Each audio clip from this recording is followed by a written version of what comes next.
Dicen que en las montañas del Táchira hay una laguna, de esas que parecen tranquilas, pero que nadie visita solo. Había un campesino que no creía en cuentos.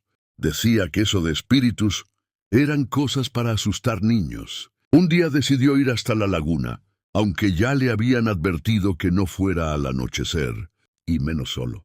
Pero igual fue. Cuando llegó, el agua estaba completamente quieta, demasiado quieta. Se acercó, y en ese momento notó algo extraño. Su reflejo no era su reflejo. En el agua no estaba él. Había otra figura, más alta, inmóvil, mirándolo. El hombre retrocedió, pero el agua empezó a moverse sola, sin viento, sin razón. Entonces escuchó una voz. No venía de afuera. Venía de la laguna. Ya llegaste. El hombre salió corriendo como nunca en su vida. Dicen que llegó al pueblo pálido, sin poder hablar. Y desde ese día nunca volvió a ser el mismo. Algunos dicen que perdió la razón, otros que dejó algo de sí en la laguna. Pero los más viejos dicen algo peor, que esa laguna no refleja lo que eres, sino lo que te espera. A veces lo más aterrador no es lo que está afuera, sino lo que evitamos ver de nosotros mismos. Espero les haya gustado esta historia que puse acá. ¿Por qué la puse? Porque anoche y esta mañana estaba recordando cuando niño nos contaban estas historias en casa. Bueno, esto pasaba en los años 90, creo yo, 90, 90 y pico, en la ciudad de San Cristóbal. En mi casa, a veces por las noches, se contaban estas historias, y más cuando nos visitaban familiares. No sé por qué cuando nos visitaban familiares, nos visitaban los tíos, las tías o mis primos, por la noche terminábamos contando este tipo de historias. Y, y siempre había alguien de la familia que tenía una historia que contar, una experiencia, o porque alguien le había contado algo. Entonces era mágico, porque tú querías escuchar. A pesar de que te daba miedo, tú querías escuchar. Y la pasábamos súper bien. El problema era luego cuando fuéramos a dormir, porque bueno, uno no quería ir a dormir, o sea, tenía miedo. No sé si a ustedes les pasó, y más cuando son estas casas viejas, porque mi casa, bueno, la casa de mi abuela era una casita vieja, de esas que para esa época eran de esas puertas que eran dobles de madera, que tenían una ventanita arriba, y aparte los apagadores de las habitaciones quedaban al fondo. Entonces de por sí ya era tenebroso.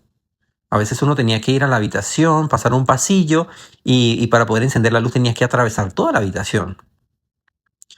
Y ya era de terror. Recuerdo entre todas estas historias, una de mis experiencias siendo niño. Recuerdo la sala de mi casa. La sala de mi casa, las sillas o los muebles eran de mimbre.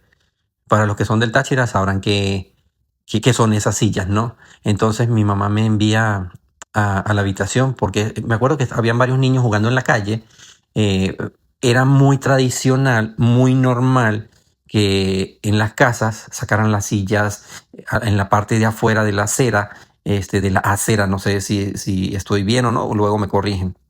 Y entonces ahí se sentaba mi abuela o mis tíos, y venía la vecina y se sentaban allí y tomaban el café. Eso era como un ritual todas las noches, siempre, siempre. Era muy normal. Entonces estábamos los niños allí afuera, jugábamos, y mi madre me dice, porque no, o sea, la cuestión es que había niños jugando con avioncitos de papel. Entonces yo le digo a mi mamá que yo quiero un avioncito. Ella me dice que vaya a la habitación y traiga un papel. Era un papel tipo cartón, con el cual ella me iba a hacer un avioncito. Pero yo, muy inocente, no, en ese momento no estaba pensando en que me iban a asustar, que tenía miedo. Era un día normal. Eran, no sé, como las 7, 8 de la noche, no recuerdo. No recuerdo, realmente no manejaba el tiempo en ese momento.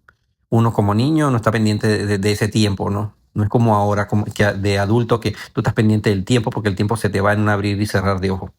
Yo pienso que cuando niño eso no pasaba, simplemente uno disfrutaba el día a día, no estaba pendiente del tiempo. Recuerdo que para ir a la habitación yo tenía que encender la luz, pero el apagador de esa habitación estaba cruzando la habitación, no estaba allí como ahora que tú entras y tienes el apagador a un lado, o enciendes la luz del ventilador. Eso no funcionaba allí. Entonces yo recuerdo que entro a la habitación, enciendo la luz y mi mamá tenía un escaparate, es como una cómoda, no sé cómo le llamen ustedes, era un escaparate, pero también era de este material. Para esa época se utilizaba mucho ese material tipo, ay, no sé si era como de mimbre, no sé cómo llamarlo. En mi casa muchos muebles se compraban al gotero. En San Cristóbal funciona mucho eso. Entonces vienen los coteros, te ofrecen escaparates, te ofrecen muebles, te ofrecen lavadoras, te ofrecen planchas. Bueno, mi mamá tenía el vicio, por decirlo de esta manera, que compraba muebles así. Entonces teníamos este escaparate que tenía un espejo. Yo recuerdo que saco el papel, cierro el escaparate y cuando cierro el escaparate, en el espejo se refleja un nombre alto que tenía como un pantó. Recuerdo que tenía un sombrero y el sombrero lo tenía como caído que no me dejaba percibir su rostro. Yo cuando veo esto no soy capaz de voltearme, empiezo a gritar, pero me quedo sin voz. Fueron los momentos más largos de mi vida. Empiezo a gritar, pero no sale mi voz, no sale mi voz. Esto es bastante de terror, ¿no? Y empiezo a hacer fuerza para poder gritar y no puedo. Claro, yo estaba inmóvil allí, no era capaz de voltearme. Recuerdo que no sé cuánto tiempo habrá pasado porque pues para un niño puede ser eterno. A lo mejor fue cuestión de segundos. En eso entra, creo que entró, no sé si fue mi mamá o mi abuela. Cuando entran, yo recuerdo que estaba sangrando, había sangrado por la nariz. Entonces se asustan, se preocupan, me llevan al hospital. En ese momento yo creo que yo nunca les dije nada de lo que había pasado. Simplemente me llevaron al hospital central de la ciudad. Ya para ese entonces, no sé si era tarde o no manejaba el tiempo, están esperando para sacarme la sangre, pero no, había un problema, como que no había una enfermera en un hospital tan grande y no, o sea, se sentía el ambiente muy pesado. Recuerdo que dijeron que la persona que me iba a sacar la sangre le había dado un infarto.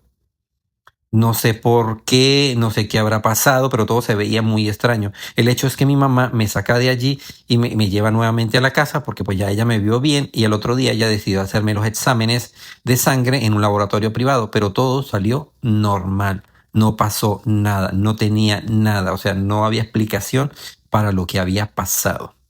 Pero yo sabía que había pasado algo. Aunque nunca lo comenté, nunca se lo dije a mi mamá, nunca se lo dije a mi abuela, pero sé que había pasado algo, o sea, yo sé que vi algo. No podía comprender lo que había pasado. Entonces, desde ese momento hasta el día de hoy, todo cambió. Muchas veces cuando iba a dormir sentía que habían personas detrás de las paredes. La habitación de mi mamá, entre la habitación de mi mamá y la casa de al lado había un espacio como, no sé, como de medio metro. El hecho era que había como un pasillo. Ese pasillo no tenía salida a ningún lado. Antes en la habitación de mi mamá había como una puerta y uno podía ver ese pasillo. Luego eso se selló, pero había un espacio entre las dos casas y yo escuchaba personas del otro lado. Para mí, siendo niño, yo soñaba, o sea, era como que yo veía que habían, no sé cómo describirlo, pero eran como ánimas o espíritus los cuales podía percibir, pero los podía percibir porque había algo que me generaba mucho miedo en ese entonces. Cuando yo dormía, en mi cabeza había una sensación de como cuando tú partes la pasta, que suenan como los dientes de la pasta. Esa sensación era la que yo sentía detrás de las paredes, pero venía con esa imagen de que había algo, de que había alguien allí.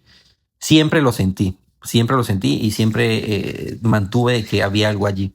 Bueno, pasaron los años, realmente fui creciendo, pero quedó algo en mí. Era como que yo sabía o podía presentir estas cosas paranormales.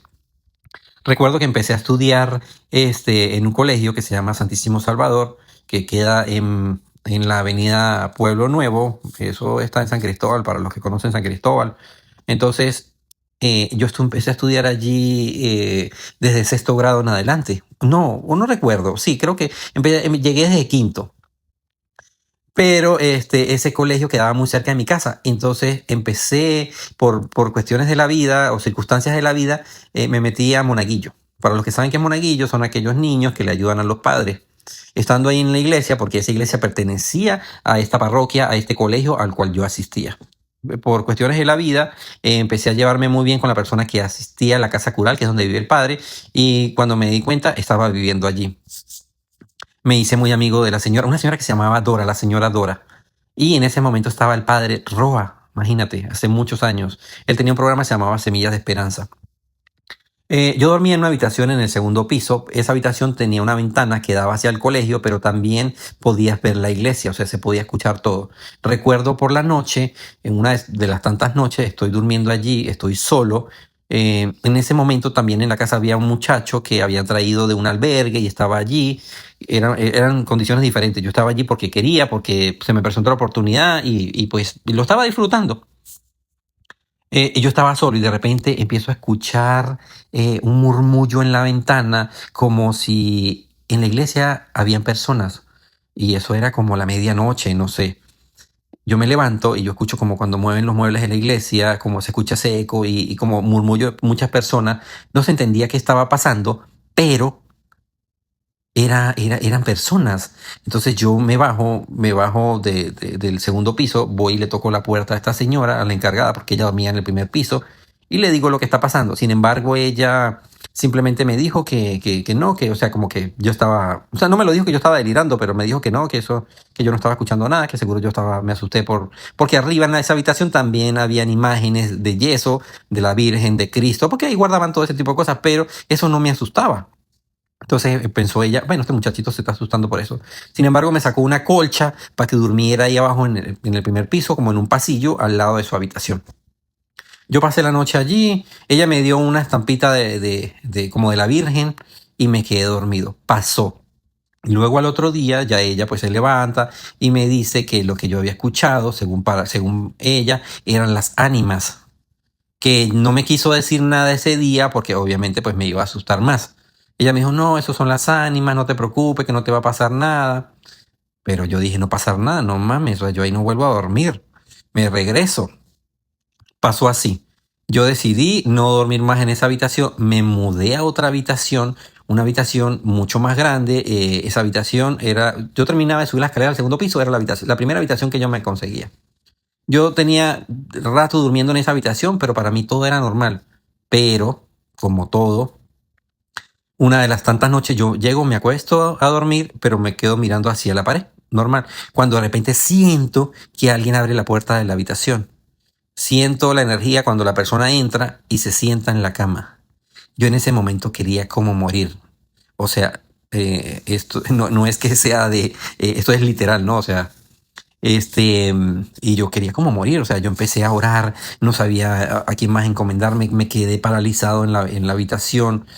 Bueno, pasó, me quedé dormido, me imagino que los mismos nervios, no tenía para dónde más agarrar, me quedé dormido. En la mañana siguiente me levanto, llamo a mi mamá, inmediatamente le cuento, porque la experiencia pasada no se la había contado, y esta experiencia sí se la conté. Le dije lo que había pasado.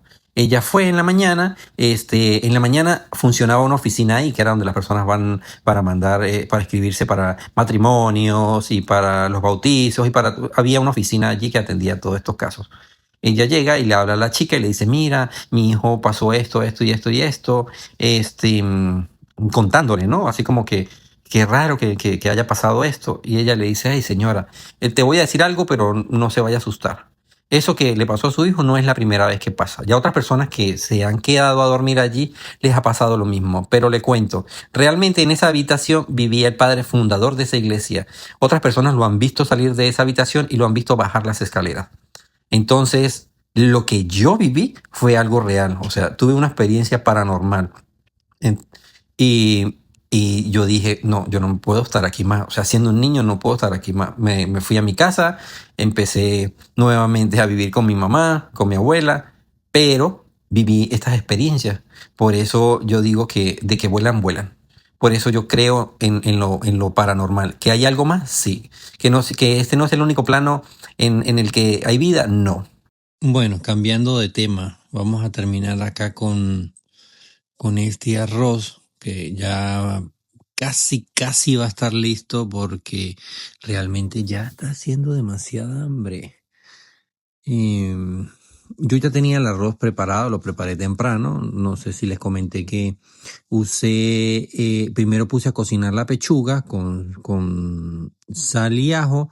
Luego que estuvo cocida la pechuga, la retiré, pero esa agua la dejé enfriar. ¿Por qué? Porque esa misma agua la usé para preparar el arroz. ¿Por qué? Porque me encanta, o sea, le da un toquecito, un saborcito, y evitas ponerle, no sé, las personas que le ponen caldos o cubitos, como le quieran llamar al arroz. Entonces ya con el caldito del pollo ya le das ese toquecito. El arroz, hay personas que le ponen achote o no sé, para ponerlo amarillo. Yo normalmente lo hago así. Sí, o sea, no le pongo ningún colorante. Lo prefiero así. Para mí está bien.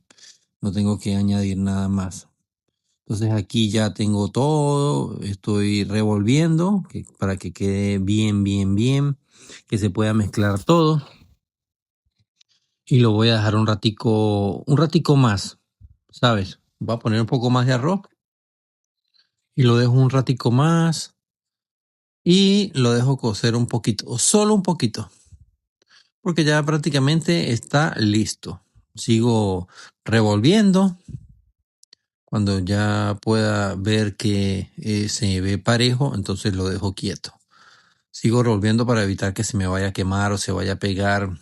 Igual le puedes poner, bueno, me gusta ponerle aunque sea un toquecito de aceite de oliva, ¿sí?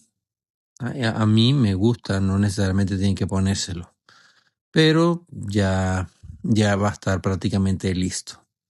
Estoy pensando acompañarlo con unas fritas o unas tajadas de plátano y voy a preparar un rico y suculento jugo de maracuyá o parchita. Me encanta demasiado la parchita.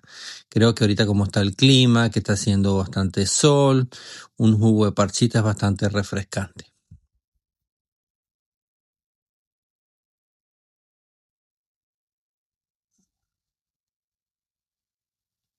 Ahí vemos a mi Más y a mi Maya. Ellos siempre están pendientes a ver qué puede caer para ellos comer. Y no es que no les dé de comer, claro que les doy de comer, no este tipo de comida. Ellos tienen su comida, pero siempre están pendientes ahí. A veces hago una excepción y les doy un pellizquito de la comida, ¿no? Porque ellos pasan ahí todo el tiempo viéndome. Si paso todo el día en la cocina, ellas van a pasar todo el día en la cocina.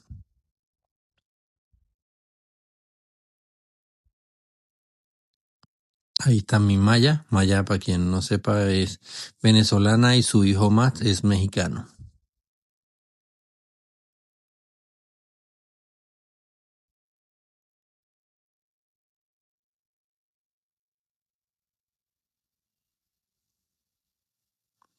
Voy a meter las tajadas en el air fryer.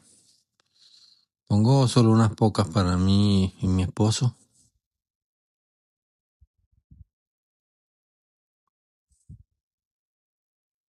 Las compro así en empaque porque ya están listas, picadas, solamente de meter en la fryer. No tienes que estar pelando plátano ni nada por el estilo. Me encanta así. Es lo más rápido y no tienes que estar pelando ni te ensucias ni nada. Ya pone lo que vas a usar. En este caso las puse todas porque no me quedaban muchas. Siempre las dejo 15, 20 minutos. Cuando lleven 10 minutos las puedo voltear o si no las dejo así hasta el final.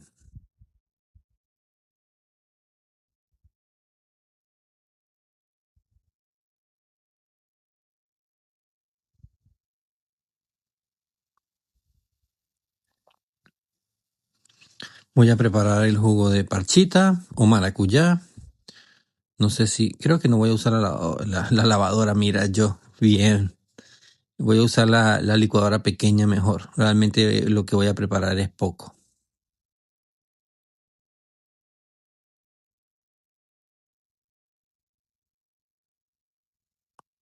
Bueno, espero que hayan disfrutado el video y que hayamos podido chismear juntos. Realmente fue un día de recuerdos e historias. Nos vemos en el próximo video. disfruten. Bueno, no les voy a decir que disfruten porque no les voy a invitar a arroz, o sea, simplemente lo están viendo. Si por mí fuera, están invitados a comer arroz.